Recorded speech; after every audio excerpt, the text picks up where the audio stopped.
लिखा है new system of units called star unit. मान लो कोई एक यूनिट है स्टार यूनिट, नाम दे दिया गया उसको।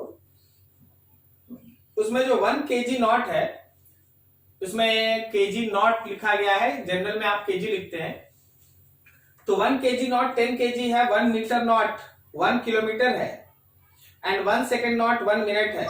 तो इसके बेसिस पे 1 जूल का वैल्यू हम लोगों को इस न्यू सिस्टम में निकालना है। 1 जूल का वैल्यू इस न्यू सिस्टम में निकालना है। क्वेश्चन ऐसा, आप लोग सबको यानी इसको देखिएगा ध्यान से। क्वेश्चन ऐसा है, in a new system of unit called star units 1 kg star actually 10 kg के बराबर, 1 मीटर स्टार 1 किलोमीटर के बराबर और 1 सेकेंड स्टार 1 मिनट्स के बराबर। 1 सेकेंड स्टार 1 मिनट्स के बराबर। क्वेश्चन ये कहता है what will be the value of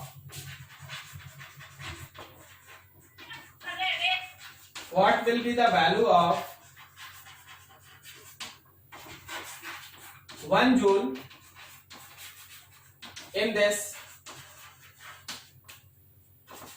new system of unit. What will be the value of 1 joule in new system of unit? ये तुम्हारा क्वेश्चन, ठीक है। अभी देख, इसको बनाने का सिंपल तरीका, सबसे पहले तो आप है ना जूल का यूनिट का एक्सप्लेनेशन देख लें। क्या ये केजी मीटर स्क्वायर पर सेकंड स्क्वायर है? ये आपको आना चाहिए। क्या जूल का मतलब केजी मीटर स्क्वायर पर सेकंड स्क्वायर है? yes, अब देखो, हम लोगों के पास फर्स्ट यूनिट और हम लोगों के पास सेकेंड यूनिट। फर्स्ट यूनिट में हम लोग यूनिट लिखेंगे केजी मीटर स्क्वायर पर सेकेंड स्क्वायर, और सेकेंड यूनिट में हम लोग लिखेंगे केजी स्टार मीटर स्टार का स्क्वायर और सेकेंड स्टार पे पावर -2 ये लिखेंगे। तो मेरे फर्स्ट यूनिट के अंदर न्यूमेरिकल वैल्यू है 1, न्यूमेरिकल वैल्यू है 1 और यहाँ का न्यूमेरिकल वैल्यू हम लोगों को निकालना। तो हम लोग ऐसा सीखे हैं कि अगर हमको सेकेंड न्यूमेरिकल वैल्यू चाहिए तो n1u1 डिवाइडेड बाई u2। तो आपको मिला सेकेंड न्यूमेरिकल वैल्यू n1 के जगह 1, u1 के जगह kg मीटर स्क्वायर सेकेंड -2 और नीचे u2 के जगह पे kg स्टार मीटर स्टार का स्क्वायर सेकेंड स्टार पे पावर -2, ये सेकेंड यूनिट। अब kg divided by kg star लिख लो एक साथ, पावर 1। फिर metre divided by metre star power 2, second divided by second star power -2। चलिए जी, एकदम वैसे ही बना रहे जैसे कि इतना सारा न्यूमेरिकल्स बना है, बिल्कुल वैसे ही है। अभी क्या होता था कि मान ले ऊपर केजी है नीचे ग्राम है, तो हम लोग केजी को 1000 ग्राम लिख देते थे। तो वो भी तो हम लोग बचपन में कभी पढ़े हैं, सही है। तो आज एक नया क्वेश्चन, आज क्या है कि जहां 1 kg स्टार वहां 10 kg लिखो, ऊपर का केजी छोड़ दो, जहां 1 kg स्टार है वहां 10 kg लिखो, मीटर को मीटर छोड़ दो, जहां 1 मीटर स्टार है 1 किलोमीटर लिखो। 1 किलोमीटर का मतलब हो गया ना 1000 मीटर, तो यहां पे 1000 मीटर लिख दिए पावर 2, और ऊपर का सेकंड छोड़ दो, और नीचे जहां 1 सेकेंड स्टार है 1 मिनट, क्या लिख सकते हैं 60 सेकेंड्स, तो यहां 60 सेकेंड्स लिखो और पावर -2। अब देखिए सेकंड कैंसिल, मीटर से मीटर कैंसिल, केजी से केजी कैंसिल। जब आप इन सबको सॉल्व किए, then numerical value 2 is 1 times of 1/10 1/1000 का स्क्वायर 1/10 1/1000 का स्क्वायर और यहाँ 1/60 पे पावर -2 1/60 पे पावर -2 सॉल्व कर लेगा इसको 1/10 या 1/10 पावर 6 एंड 60 पे पावर 2 सॉल्व कर लीजिएगा, जो आएगा वही आंसर होगा। क्या आप समझ पा रहे हैं? ठीक है, तो ये है तुम्हारा क्वेश्चन। ऐसे है ना, तुम्हारे पास बनता है। तो ये रहा तुम्हारा क्वेश्चन। आगे है कैलकुलेशन, वो लास्ट वाला कर लेना। किसी को नहीं समझ में आया पूछ लो, समझ में आया नोट करो बढ़िया से।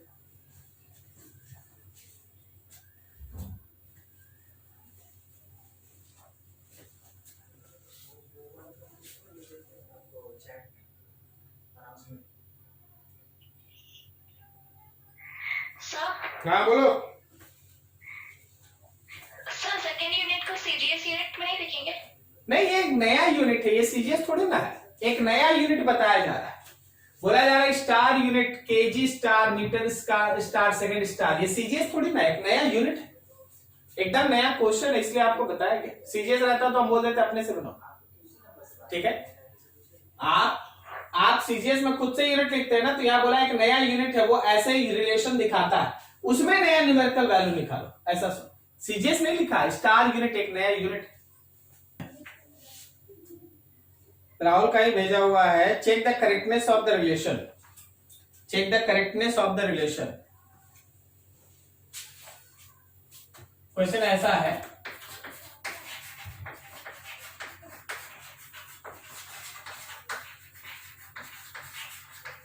Check the correctness of the relation. Relation क्या है? रिलेशन दिया है v इक्वल्स टू पाई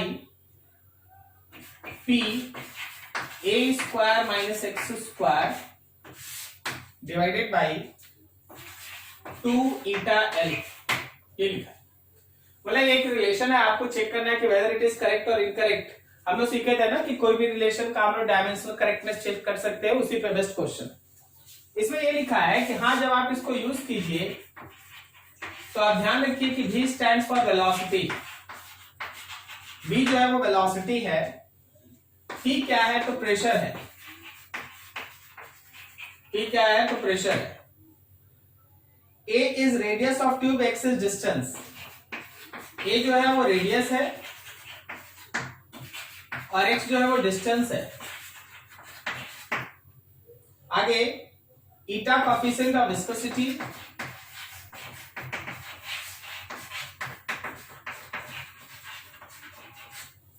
और जो L है वो लेंथ है। तो by using this particular relation, जो डाटा दिया है, हम लोग को चेक करना है कि ऊपर वाला इक्वेशन डायमेंशनली करेक्ट है और इनकरेक्ट। डायमेंशनली करेक्ट है और इनकरेक्ट। क्या आप इन सभी का डायमेंशन जानते हैं? वेलोसिटी डायमेंशन बोलो, प्रेशर, प्रेशर का डायमेंशन बोलो, ml -1 t -2। रेडियस, रेडियस का डायमेंशन बोलो, l। डिस्टेंस, डिस्टेंस का डायमेंशन बोलो, coefficient of viscosity, length, length का डायमेंशन l। सही है। तो चलो देखो, जो हमारा LHS है लेफ्ट हैंड साइड, उसमें वेलोसिटी है और उसका डायमेंशनल फॉर्मूला है LT-1। चलो LHS वाला काम हो गया। अब आओ RHS पे। RHS में वैसे तो पूरा इक्वेशन है पाई a square minus x square divided by 2 times of eta l। अच्छा इन कॉन्स्ट, हाँ बोलो सर। वेलोसिटी L1t-1 होता है। क्या बोला? Velocity L1t-1। तो इस पर पावर 1 नहीं है सर, दिख नहीं रहा। अरे तो लिखे ही नहीं तो दिखेगा कैसे यार? अरे L लिख दिए, इस पे कुछ नहीं है तो इस पे पावर 1 है ना।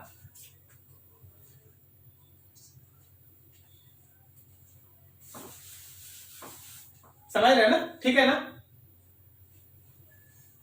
ये डायमेंशनलेस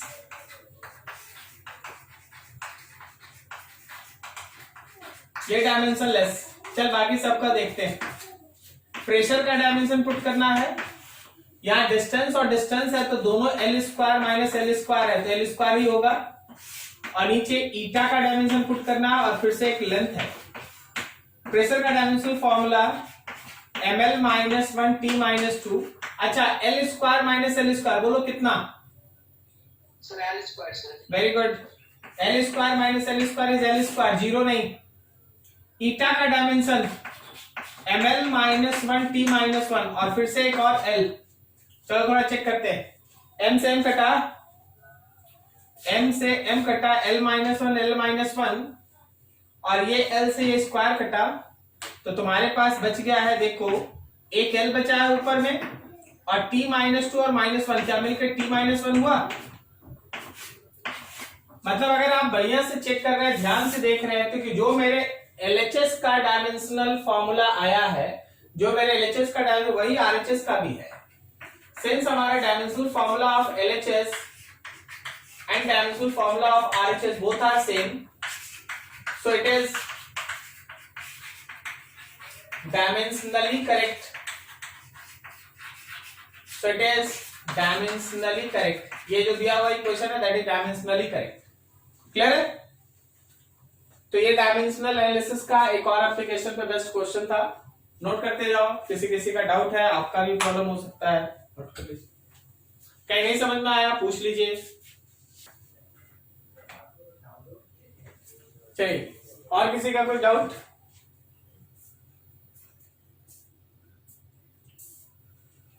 कोई डाउट किसी का नहीं? अच्छा ठीक। चलिए तो देखिए आज है ना हम लोग है ना इस सेक्शन को खत्म कर देंगे। आज हम लोग है ना ऑलरेडी सिग्निफिकेंट फिगर्स पढ़ चुके थे। आज कम ही समय लगेगा, हमको लगा था बहुत सारा डाउट होगा तो बहुत सारा डिस्कशन होगा, वैसा हुआ नहीं। आप लोग शायद डाउट है? हाँ बोलो। सर मेरा भी कुछ डाउट था। भेजे थे क्या हमको? Yes sir. एक मिनट।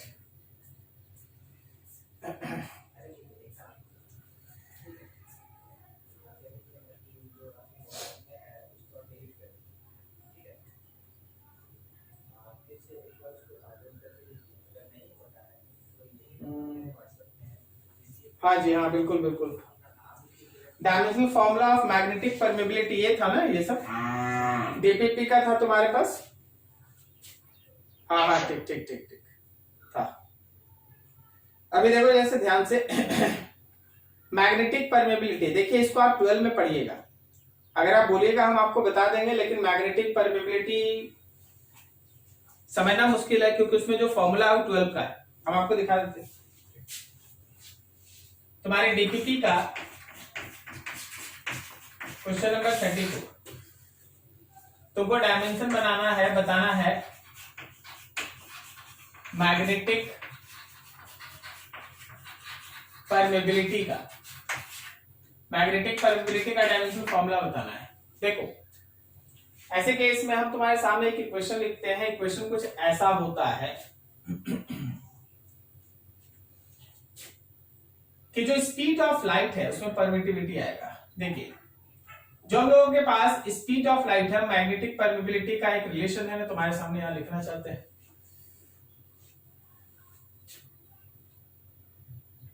जो हमारे पास डिफरेंट होता है उसका इक्वेशन होता है mu naught by 4 pi 2i by R. R बोलो या डी। अब देखो प्रॉब्लम ये है कि स्टूडेंट को ये नहीं पता कि आखिर ये हम लोगों का है ना ये रिलेशन आता कहां से है 11 में। इस वजह से स्टूडेंट है ना ऐसे क्वेश्चन में जिसमें ये जो आप देख रहे हैं ना एप्सिलॉन नॉट, इसी को कहते हैं मैग्नेटिक परमेबिलिटी। मैग्नेटिक परमेबिलिटी ठीक है। अब देखो होता क्या है ना कि जब आप 11 में पढ़ रहे होते हैं तो आप इन सब रिलेशंस को नहीं जानते। इस वजह से आपको ऐसे क्वेश्चन को जिसको आप 12 में पढ़ेंगे उस फॉर्मूला सब में ना आपको प्रॉब्लम होता है। तो जो भी ऐसा सेक्शन आए ना जिसका नाम आप नहीं सुने हैं अभी तक, आप उसको स्किप कर सकते हैं। जैसे ही आप 12 में पहुंचेगा इन सब का डिस्कशन कीजिएगा, वो खुद ब खुद आपके सामने आ जाएगा। ठीक है, तो ऐसा कोई ज्यादा टेंशन नहीं लेना, ये अभी आप पढ़े नहीं है, आप 12 में पढ़ेंगे। अब देखो अगला क्वेश्चन है हम लोगों के पास, बढ़िया क्वेश्चन है, दैट इज 36। सुनना ध्यान। लिखा है the period of a body under SHM is represented by, जो टाइम पीरियड है, टाइम पीरियड जो हम लोगों का टाइम पीरियड है टी है, वो दिया गया है कुछ ऐसा कि वो P पे पावर A, D पे पावर B और S पे पावर C पे डिपेंड करता है, जिसमें P है प्रेशर। इसको जब आप यूज करेंगे तो P स्टैंड करता है प्रेशर के लिए, D स्टैंड करता है डेंसिटी के लिए, D है डेंसिटी, और जो S है वो सरफेस टेंशन है, S is surface tension, S जो है वो सरफेस टेंशन है। अब आपको बताना क्या है, आपको A B C का वैल्यू बताना है, आपको A का B का एंड C का वैल्यू बताना है। क्या आपको याद है ऐसा क्वेश्चन हम लोग कर रखे हैं? प्रोसेस आपको याद होगा, सबका डायमेंशन पुट करते हैं, फिर पावर्स को इक्वेट करके रिलेशंस बनाते हैं, वहीं से पावर निकालते हैं, सही है ना? Yes sir. चलो बनाते हैं हम लोग।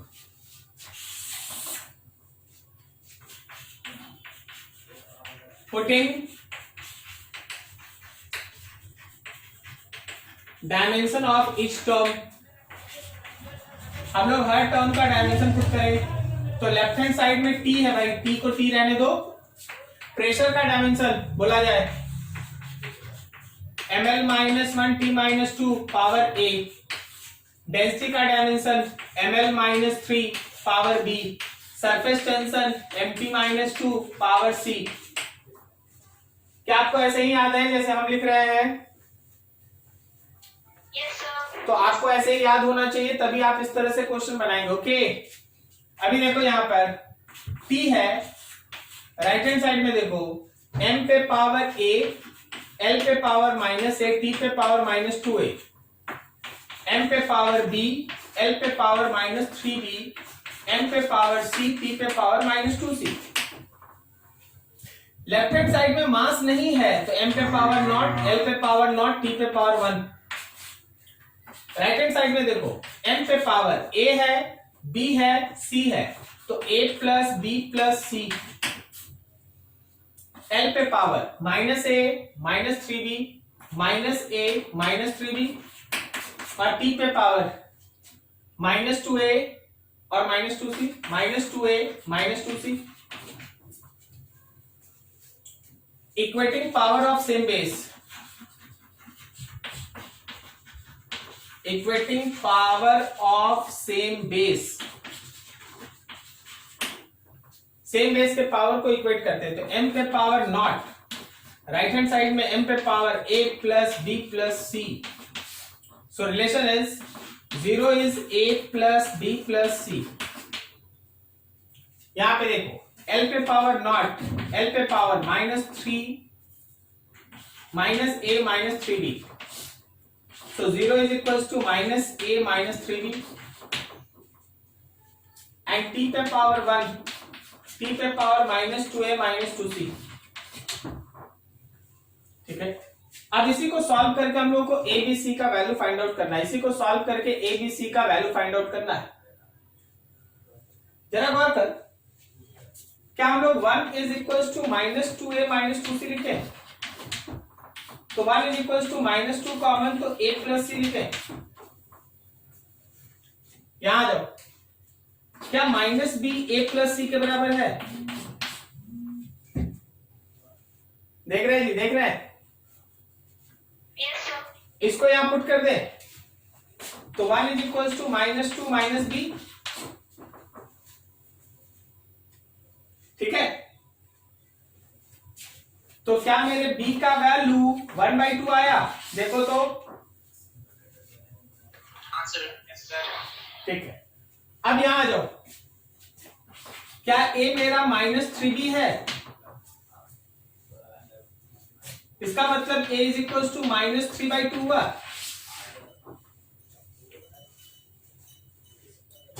सही है जी? Yes sir. a और b आ गया, a और b आ गया, c मिलेगा, c मिलेगा यहां से। c is minus b minus a, minus 1/2 and minus of minus 3/2, तो क्या मेरा C 1 है? 1. ठीक है ना? तो देखो C है 1, A इतना है, B इतना, देख लो ऑप्शन होगा कुछ, देख लो अपने से।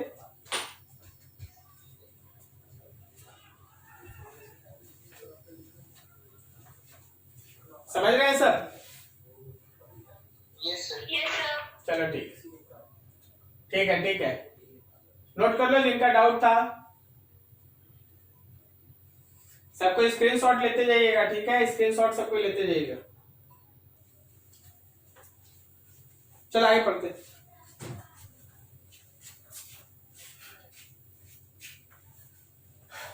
देखिए सबसे छोटा सा एक टॉपिक है हम लोगों के पास, राउंडिंग ऑफ। राउंडिंग ऑफ आप जानते हैं, ठीक है? होता क्या है राउंडिंग ऑफ में, हम लोग जो नंबर ऑफ सिग्निफिकेंट डिजिट्स होता है किसी नंबर के अंदर या मेजरमेंट के अंदर, उस नंबर को कम करते हैं। जैसे आप बहुत सिंपल जानते हैं कि अगर हमारे पास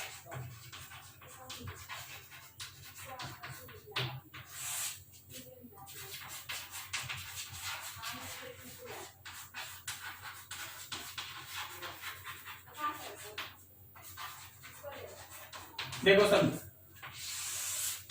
राउंडिंग ऑफ का कॉन्सेप्ट ये है कि अगर नेक्स्ट डिजिट ग्रेटर देन 5 है, अगर तुम्हारा नेक्स्ट डिजिट ग्रेटर देन 5 है, तो प्रीसीडिंग डिजिट में ऐड 1 ऐड कर दो, सही है ना? पीछे वाले डिजिट में 1 जोड़ दिया जाता है राउंड ऑफ करने के लिए। अगर तुम्हारे पास नेक्स्ट डिजिट लेस देन 5 है, तो प्रीसीडिंग डिजिट रिमेन्स अनचेंज्ड,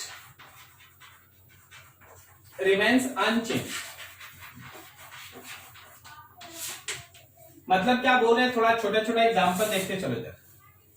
मान लो हम लोग के पास एक एग्जांपल ये है कि तुम्हारे पास एक नंबर है जी 86.343793।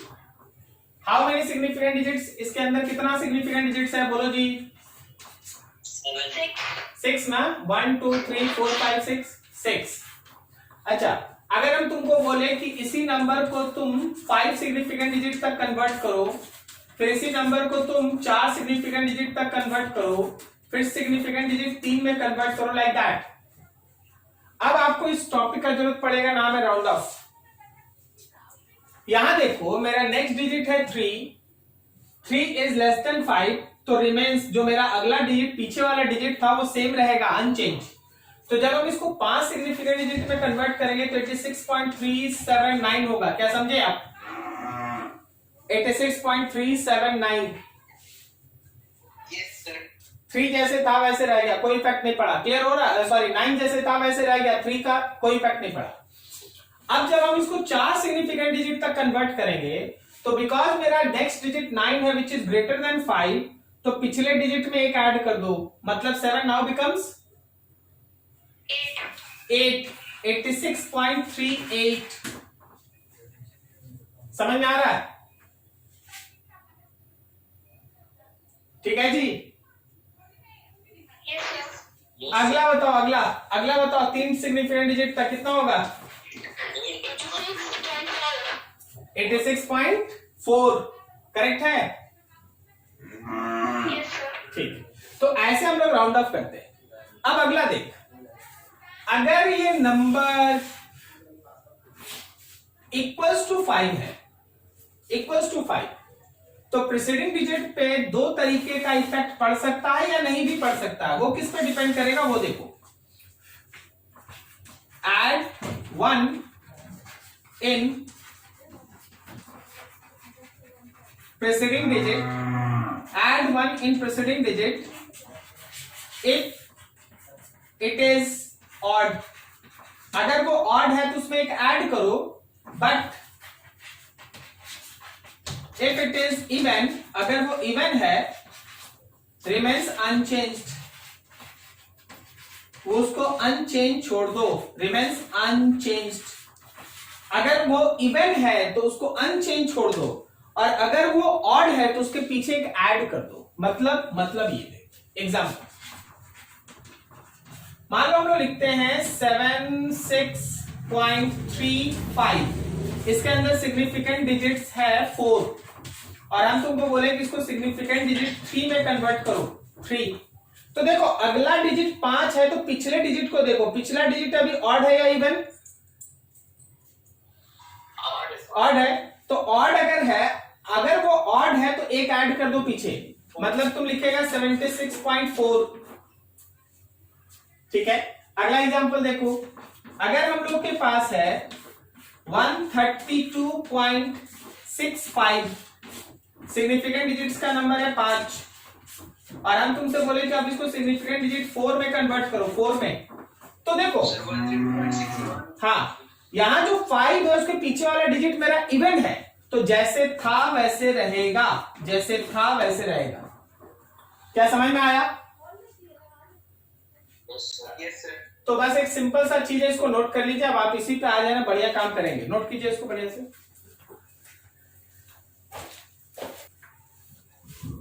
आगे हम लोग के पास अलजेब्रिक ऑपरेशन यूजिंग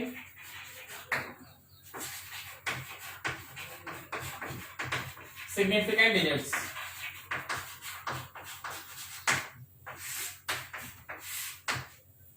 अब लोग है ना सिग्निफिकेंट डिजिट को ध्यान में रख के एडिशन, सब्सट्रैक्शन, मल्टीप्लिकेशन और डिवीजन के बारे में देखेंगे। बहुत सिंपल सिंपल 2 रूल है, इसको देख लेना, समझ लेना। सबसे पहला टर्म है हम लोग के पास एडिशन या फिर सब्सट्रैक्शन। एडिशन हो या सब्सट्रैक्शन हो, तुमको कौन सा रूल फॉलो करना है? सीधा ऐड या सब्सट्रैक्ट डिजिट्स। जो भी दिया है डिजिट उनको ऐड या सब्सट्रैक्ट कर लो, जो भी दिया है डिजिट्स उनको ऐड या सब्सट्रैक्ट कर लो। नाउ फाइनल आंसर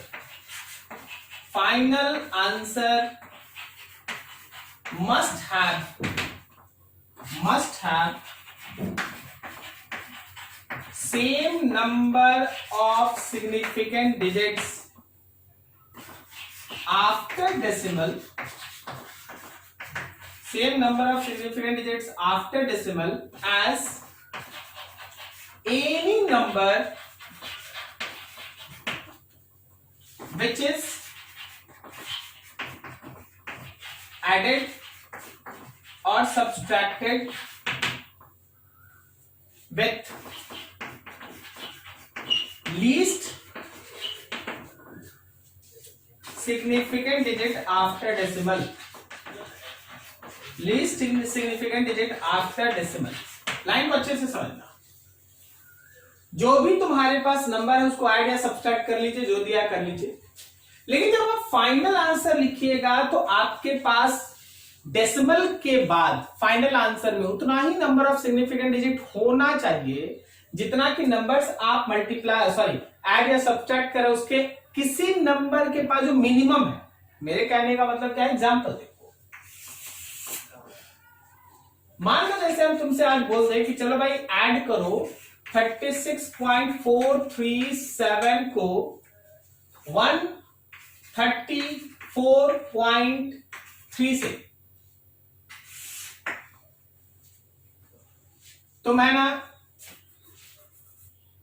तुम सिंपली इसको ऐड करो, पहले ऐड कर लो। ऐड कर लिए तो यहां 7 हो गया भाई, 3 हो गया, फिर 7 हो गया, फिर यहां पे 0 हो गया और ये 7 और ये 1। करेक्ट है? क्या ये सही है एडिशन ना? लेकिन आप सुनिए, अभी जब आप है ना, जब आप 11-12 में इसका काम करेंगे तो याद रखना, अगर आप ये आंसर लिख दीजिएगा ना तो ये गलत हो जाएगा। आपको एडिशन कराया जाएगा, सब्सट्रैक्शन कराया जाएगा, और अगर आप ये आंसर लिखिएगा तो ये गलत माना जाएगा। कारण ये रूल के अकॉर्डिंग में नहीं है। तो सर रूल में क्या है? देख, दोनों नंबर जब ऐड हो रहा था तो इसमें डेसिमल के बाद था 3 डिजिट और इसमें डेसिमल के बाद है 1 डिजिट। तो याद रखना कि फाइनल आंसर में डेसिमल के बाद एक ही डिजिट होना चाहिए। यही यहां लिखा है, फाइनल आंसर में same number of significant digit after decimal होना चाहिए जैसा कि किसी लीस्ट के पास था आफ्टर डेसिमल। डेसिमल के बाद, पहले का छोड़ दो, डेसिमल के बाद यहाँ 3 डिजिट है, यहाँ 1 डिजिट है, तो आंसर में डेसिमल के बाद एक ही डिजिट छोड़ना होगा और उसके लिए यूज करना पड़ेगा राउंड ऑफ। क्या हम इसको 170.74 लिखते हैं? बोलो ये सही है? क्या ये मेरा फाइनल आंसर है? No, sir. Yes, sir. नहीं है। अभी इसमें सिग्निफिकेंट फिगर के हिसाब से डेसिमल के बाद 2 है, जबकि यहाँ डेसिमल के बाद 1 है। एक बार और राउंड ऑफ करो। क्या ये 170.7 लिख सकते हैं हम लोग इसको? And this is your final answer. Yes, sir. ये तुम्हारा फाइनल आंसर है, क्योंकि इसमें डेसिमल के बाद 1 डिजिट है, जैसा कि यहां था। क्या आप समझ पा रहे हैं? Yes, sir. ठीक है, अगले में अगला एग्जांपल देखो और समझो, बताना हमको।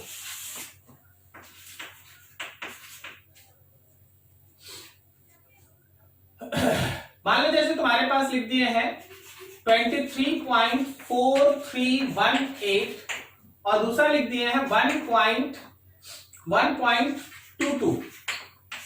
बोले चल भाई इसमें से इसको सब्सट्रैक्ट कर, माइनस, तो यहाँ पे आ गया 8 आ गया, 1 आ गया, यहाँ 1 आ गया, यहाँ 2 आ गया, यहाँ पे 2 आ गया और यहाँ 2 आ गया। सही है ना? क्या बोलता है, ये फाइनल आंसर है हम लोग का? नहीं, sir. No, sir. नहीं है। ठीक है, 22.2. 22.212 लिख दे, ये फाइनल आंसर है? नहीं है। फिर क्या हम लोग इसको 22.21 लिख दे, ये फाइनल आंसर है? बोलो है या नहीं? Yes, sir. हाँ, यही फाइनल आंसर है, क्योंकि यहाँ डेसिमल के बाद 2 डिजिट था, डेसिमल के बाद 2 डिजिट आ गया। क्या आप समझ रहे हैं ना? Yes, sir. ये आंसर भी सही नहीं है, ये सही है, तो ध्यान रखना। अगर तुम हड़बड़ी में इतना बना के छोड़ दिया तो गलत हो गया, तुमको सिग्निफिकेंट फिगर्स का ध्यान रखना। ठीक है, अब देखो जैसे इसे एक प्रैक्टिकल क्वेश्चन हम तुम्हारे सामने रखते हैं, देखना और समझना। तुमसे क्या बोला जाएगा, देखो ध्यान से समझो। क्वेश्चन ऐसा, if resistance R1 is 10.367 ohm and resistance R2 is 5.4 ohm, find R equivalent in series। अब देखो इस क्वेश्चन को समझो। क्या इन्हीं रजिस्टर से क्वेश्चन तुम एरर एनालिसिस में बनाया था? Yes, sir. देख, एरर का अलग थीम था। एरर में तुमको इसमें एरर दे देते थे, फिर एरर के हिसाब से एडिशन सब्सट्रैक्शन करो। लेकिन आज आर इक्विवेलेंट पूछा है, सिंपल 2 रेजिस्टेंस देके, और ये आर इक्विवेलेंट में तुम R1 और R2 को ऐड करेगा। तो जब तुम R1 लिया तो 10.367 और जब तुम R2 लिया तो 5.4, दोनों को जब तुम ऐड किया एक्यूरेटली तो ये आ गया है 76715। सही ना? क्या बोलता है, ये आंसर सही है? No, sir. नहीं, No, sir. ये आंसर सही नहीं है। कोई एक बार में फाइनल आंसर बता दो तो इसका 15.8. 15.8 15.8 is your answer। 15.8 ohm is your final answer। समझ पा रहे हैं? समझ पा रहे हैं इसको क्या हो रहा है? Yes, sir. Yes, sir. ठीक है, Sir. तो देखो एरर में कैसे सोचना था वो तुमको एरर में सिखाया गया। आज सिग्निफिकेंट फिगर्स में कैसे सोचना वो यहां है। इतना अच्छे से नोट कीजिए, फिर मल्टीप्लिकेशन डिवीजन देखते हैं। फिर कुछ क्वेश्चन आया था आज डाउट, उसको देखेंगे। तो इसका एकदम सिंपल सा कॉन्सेप्ट है कि जब भी हमारे पास नंबर्स का एडिशन या सब्सट्रैक्शन होगा तो फाइनल रिजल्ट में डेसिमल के बाद उतना ही डिजिट्स होगा। फाइनल रिजल्ट में डेसिमल के बाद उतना ही डिजिट्स होगा जितना कि एडेड या सब्सट्रैक्टेड नंबर में किसी के पास least number of significant digit है आफ्टर डेसिमल। जैसे यहां डेसिमल के बाद 3 डिजिट है और डेसिमल के बाद 1 है, तो फाइनल रिजल्ट में डेसिमल के बाद 1 होगा। यहाँ डेसिमल के बाद 4 डिजिट है और डेसिमल के बाद 2 है, हमको आगे से मतलब ही नहीं है, हमको केवल डेसिमल के बाद से मतलब है। डेसिमल 4 डेसिमल 2, तो फाइनल आंसर में डेसिमल के बाद 2। यहाँ डेसिमल के बाद 3 और डेसिमल के बाद 1, तो फाइनल रिजल्ट में डेसिमल के बाद 1। डेसिमल के बाद उतना ही नंबर ऑफ सिग्निफिकेंट डिजिट बचना चाहिए जितना कि एडेड या सब्सट्रैक्टेड नंबर के अंदर किसी लिस्ट के पास था। ठीक है, हो गया जी?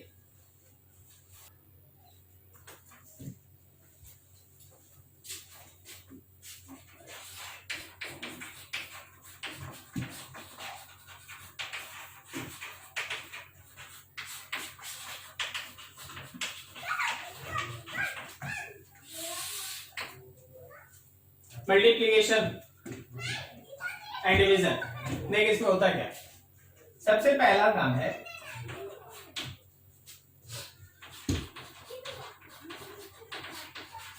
मल्टीप्लाई और divide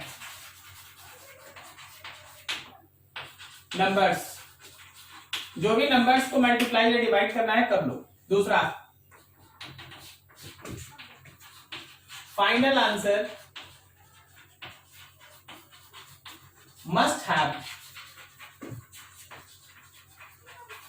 same number of significant digit as any number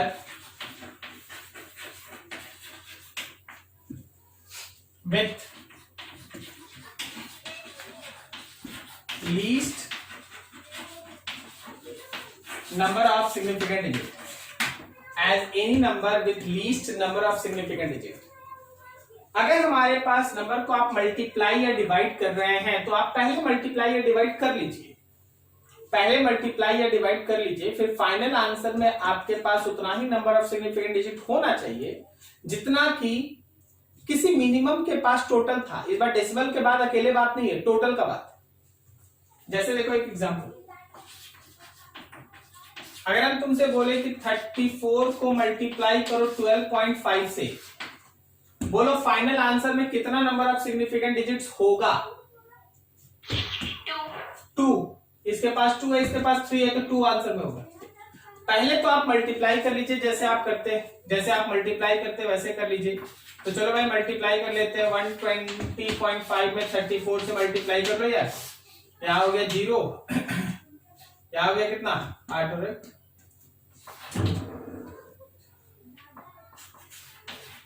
ऐसा डेसिमल डाल देंगे बाद में, कोई दिक्कत नहीं।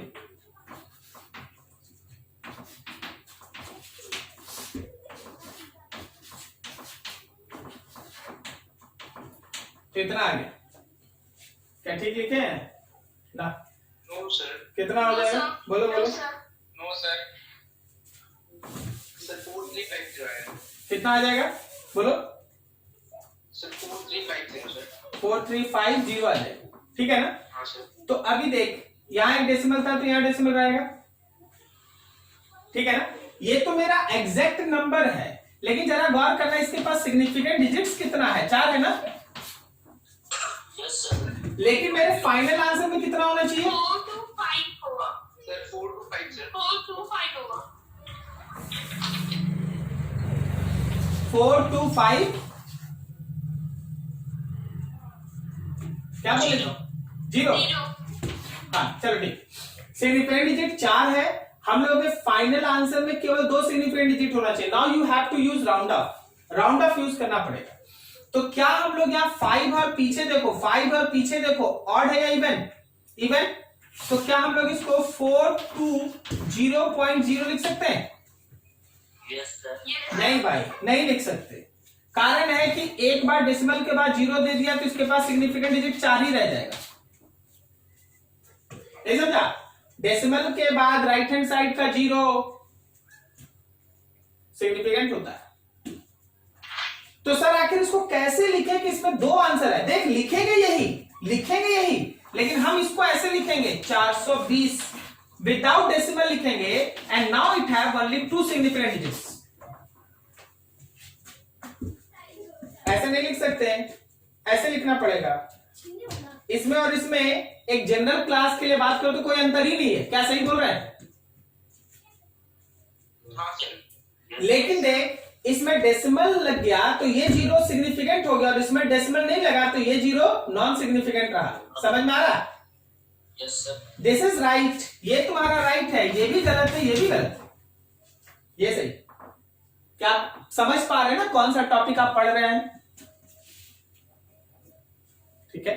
सिंपल मल्टीप्लिकेशन डिवीजन कर लेना, लेकिन फाइनल आंसर जब लिखना तो इन नियम कानून को ध्यान में रखना। अब देखो, जैसे मल्टीप्लाई करने के लिए तैयार रहिएगा आप लोग। देखिए हमसे क्वेश्चन पूछा गया था 37, हम मना कर दिए थे। सुनिए 37 क्वेश्चन है, the length breadth and thickness of A rectangular sheet of metal. देखो लेंथ दिया है, ब्रेथ दिया है और थिकनेस दिया है।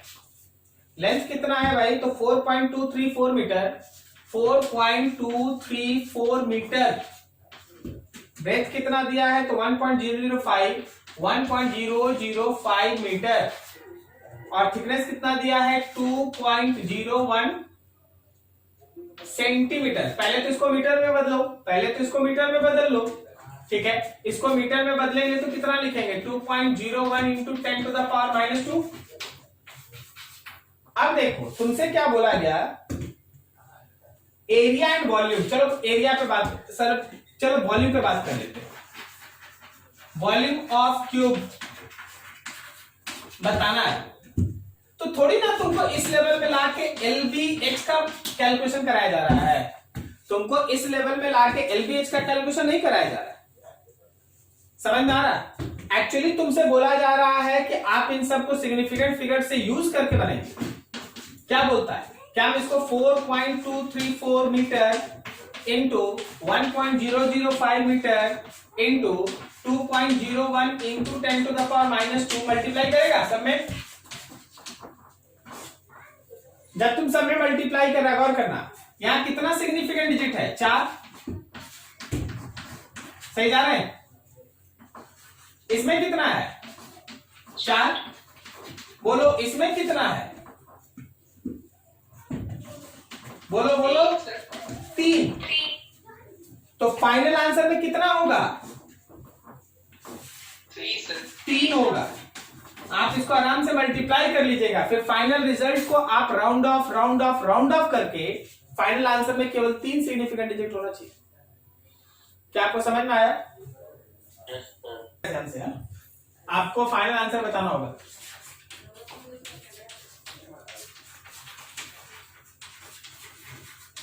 There are 12 stones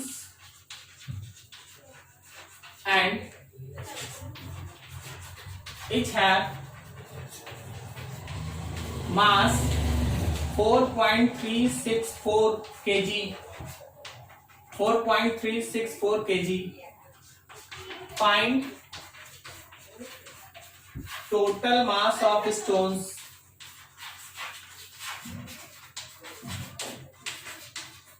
total mass of stone. चलो बनाओ जी। फंस गया। 52?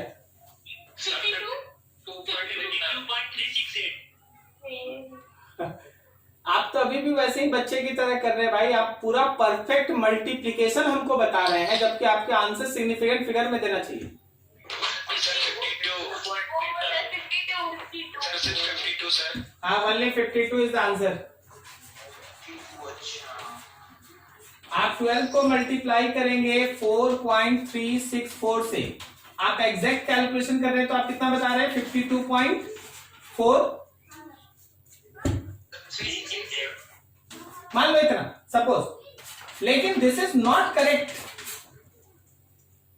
ठीक है। आपका एक नंबर में केवल 2 सिग्निफिकेंट डिजिट है, हाँ दूसरे नंबर में 4 है, तो आपके फाइनल आंसर में केवल 2 सिग्निफिकेंट डिजिट हो रहा है। योर आंसर इज 52.0 और 52। कौन सही है दोनों में? 52 is correct answer. 52 is correct answer. This is again wrong. बहुत बारीक चीज है जी, ध्यान रखना होगा, ठीक है। तो ऑब्वियसली है ना, इस लेवल में आके आपसे कोई ये नहीं पूछेगा कि 1 का मास इतना है तो 12 का मास कितना होगा, और आप है ना ये आंसर छोड़ दीजिएगा, बोलिएगा सही है, तो नहीं होगा। आपको एक्चुअली बताया जा रहा है कि how you have to use significant digits, कैसे तुम सिग्निफिकेंट फिगर्स का कॉन्सेप्ट यूज करता है, ठीक है। क्लियर हुआ सब? Yes, sir. चलो ठीक है, अब इसका क्वेश्चन रहेगा, आप बनाएंगे। अब इससे हट के हम 2 एक्स्ट्रा चीज बताने जा रहे हैं, ठीक है, जिसका डेरिवेशन हम अभी नहीं कर सकते क्योंकि वो रूल्स अभी आप पढ़े नहीं है। वो आप जब कैलकुलस पढ़ लीजिएगा मैथमेटिक्स में, तब हम आपका डेरिवेशन कर देंगे उसका। तो 2 रूल्स हम बताना चाहते हैं, फाइनली उसको जरा ध्यान रखना। हो गया नहीं?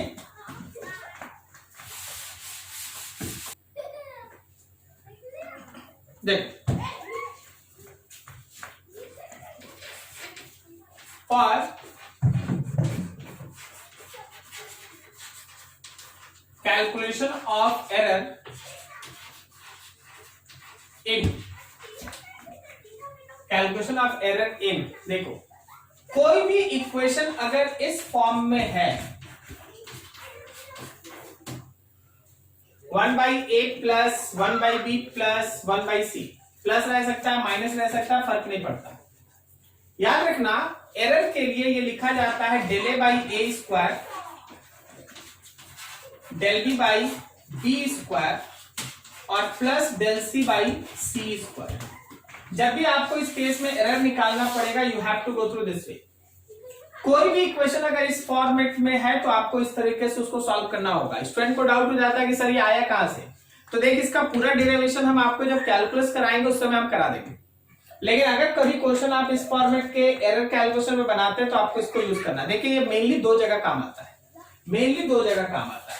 ए है फॉर पैरेलल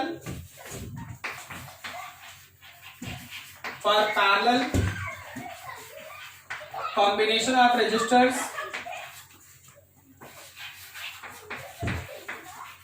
रजिस्टर्स का पैरेलल कॉम्बिनेशन। आपको याद होगा कि अगर पैरेलल में है तो 1/r equivalent is equals to आप पढ़ते हैं 1/r1 एंड प्लस 1/r2, सही है 1/r1 प्लस 1/r2। तो याद रखना कि अगर इसमें एरर निकालना पड़ा तो del r by r equivalent का square is del r1 by r1 का square plus del r2 by r2 का स्क्वायर, इसको यूज करना पड़ेगा। सिमिलरली एक और बहुत फेमस इक्वेशन है इसी फॉर्मेट में और वो है लेंस फॉर्मूला और मिरर फॉर्मूला। पढ़े आप लोग? Yes, sir. लेंस फॉर्मूला था 1/b minus 1/u is equal to 1/f। अगर मिरर फॉर्मूला होता तो जहां माइनस है वहां प्लस हो जाता। क्या सही जा रहे हैं? Yes, sir. ठीक है, चलो एक लिख लेते कोई। तो इस केस में याद रखना कि 1/f is equals to 1/b minus 1/u। तो आप लिखेंगे del f by F square del b by B square plus होगा, भले यहां माइनस है यहां प्लस ही होगा। यहां पे प्लस है या माइनस? यहां प्लस है, plus del u by U square. इसको यूज करना आपका आंसर है। जैसे आप एक एग्जांपल देख लो, मान लीजिए लेट टू रजिस्टर्स R1 है 10 प्लस माइनस 0.5 ओम और R2 है 20 plus minus 0.2 ohm. Find R equivalent for parallel combination. आपको पैरेलल कॉम्बिनेशन का R इक्विवेलेंट निकालना है, आपको पैरेलल कॉम्बिनेशन का R इक्विवेलेंट फाइंड आउट करना है। ठीक है, तो अब देख पैरेलल कॉम्बिनेशन। सबसे पहले तो बिना एरर के कैलकुलेशन करो। पहला काम बिना एरर के कैलकुलेशन कर लिया जाता है। हमेशा आप पूरे एरर में सीखे हैं कि पहले आप बिना एरर के कैलकुलेशन कर लीजिए। मतलब ये है कि 1/r equivalent is 1/r1 plus 1/r2। 1/r1 1/10, 1/r2 1/20, नीचे आ गया 20 बाई, यहां आ गया 2 और यहां आ गया 1, सो इट इज 3/20। मतलब ये है कि आपका R इक्विवेलेंट है 20/3 ओम। आपका R इक्विवेलेंट है 20/3 ओम। समझ में आ रहा है? आगे देखो, आगे ध्यान से। अब नाउ फॉर एरर। अब चलो एरर के लिए, एरर के लिए तो हम लोग पहले से देख रहे हैं कि ये फॉर्मेट कैसा है, तो उसी हिसाब से हम लोग करेंगे। Del R equivalent is equals to del R1 by R1 का square del R2 by R2 का स्क्वायर। फॉर्मेट समझ में आ रहा है? अब आप पुट करके कैलकुलेशन करें। हाँ चलो भाई, हमको डेल R इक्विवेलेंट चाहिए था। अभी R इक्विवेलेंट की जगह पे 20/3 का स्क्वायर डेल R1 0.5 नीचे 10, 0.5 नीचे 10 का स्क्वायर प्लस डेल R2 0.2 नीचे 20 का स्क्वायर, 20 का स्क्वायर। अभी है डेल आर इक्विवेलेंट, नीचे में आ गया हम लोग का 400/9। यहां समझना 0.5/100 plus 0.2/400। Calculation del R equivalent divided by 400/9। समझना क्या यहां हम लोग 400 एलसीएम ले लें, 4 से मल्टीप्लाई 2 हो गया और यहाँ पे 1 प्लस प्लस प्लस 0.2 हो गया। थोड़ा समझना जी, थोड़ा समझना, जगह कम है, समझना। क्या ये 400 से ये 400 कटा? नहीं समझे? Yes sir. और ये जो 9 था ये एक्चुअली ऊपर है ना, ये 9 ऊपर है ना, Yes, sir. तो उधर जाएगा तो नीचे हो जाएगा। तो del R equivalent is 2.2 divided by 9। ये तुम्हारा डेल आर इक्विवेलेंट, ठीक है।